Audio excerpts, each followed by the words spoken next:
Welcome. I'm Dr. Jerry Nolan, and this is Love is the Answer. Just as in our companion blog, we're going to examine and apply some of the thoughts of Fyodor Dostoevsky on the topic of love.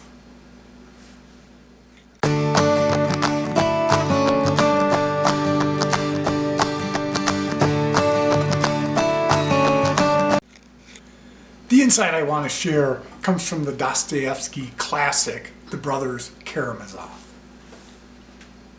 I love mankind, he said, but I am amazed at myself.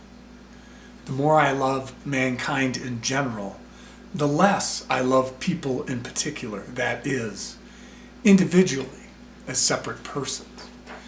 Then he goes on to talk about how the littlest things bug him to the point where he doesn't like the people. He even comes to hate them. The contradiction is obvious. I love mankind. I hate individual people. But I think it's common. I struggle with it. I've struggled with it with colleagues, with students in my class, extended family members. Maybe you've experienced the same thing. Popular culture figures or even political figures. You want to believe we love everybody, but talk is cheap, right?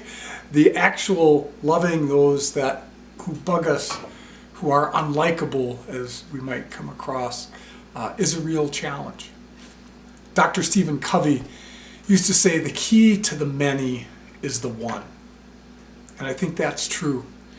We have to love each individual in order to become a loving person. It's not I love the world, I love the planet. Do I love the person next to me? Do I love every kid in my class, in my family? Even when I find that to be a struggle.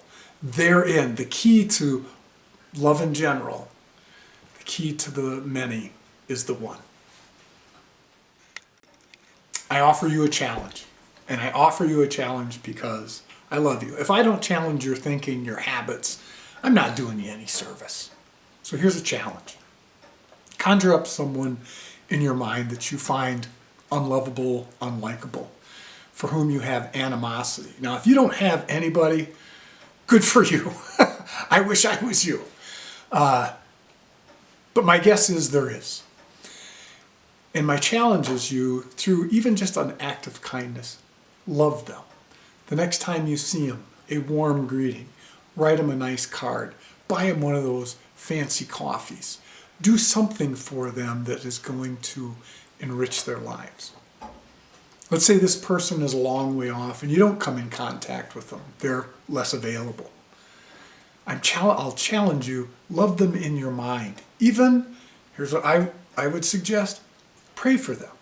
Now, if you're not into prayer, just hold in your mind for a time some kind, some loving thoughts for them. There's that old saying, you can't hate people who you pray for, or again, who you hold in mind with some affection.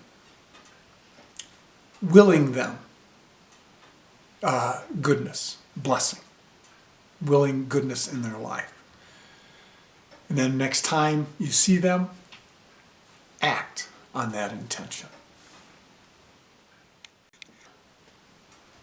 To truly love is one of the most difficult things to do in life. Maybe that's why it has such a great benefit. Jesus told us to love our enemy. That could mean the one who bugs us. Maybe they're not an enemy.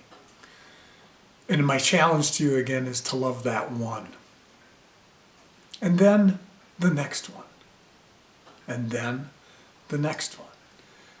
And if we each do that, perhaps we'll all meet together in that promised land where we really do love everybody and we have a loving world. Please read our companion blog at drjerrynolan.com. Watch our other videos on our YouTube channel, Love is the Answer. Like us on Facebook. And on behalf of me and my family, we wish you an abundance of peace and love.